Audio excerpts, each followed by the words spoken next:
All right, for the second project, we're going to be making what's called a chip clip.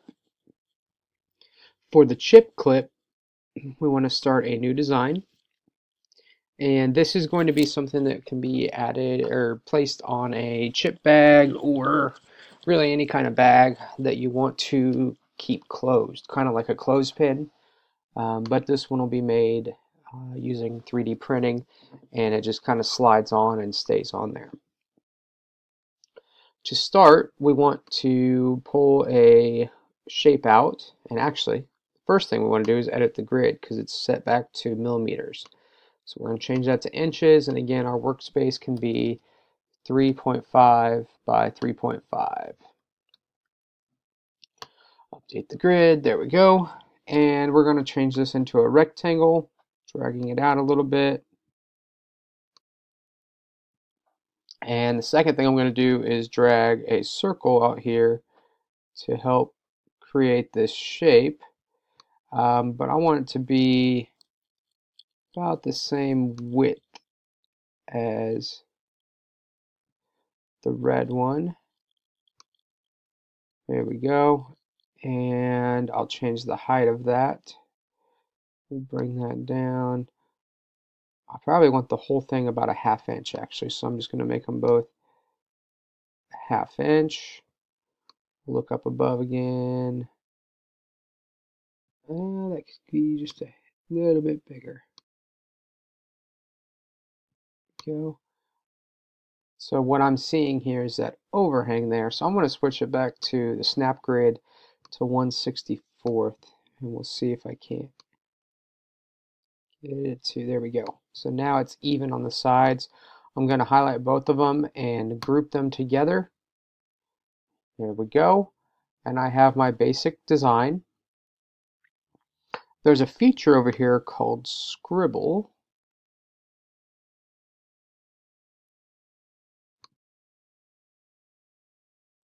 And what I want to do is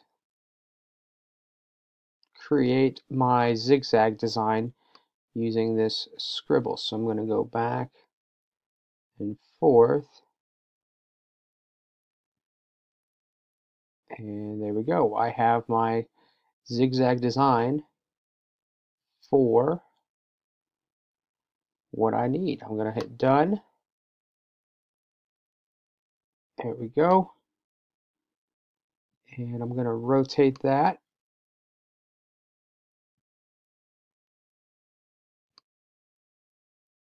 Oh, I don't know what happened with that rotation. Let's try that again. Click on it. I'm going to rotate it. There we go. Need it to be a little bit bigger.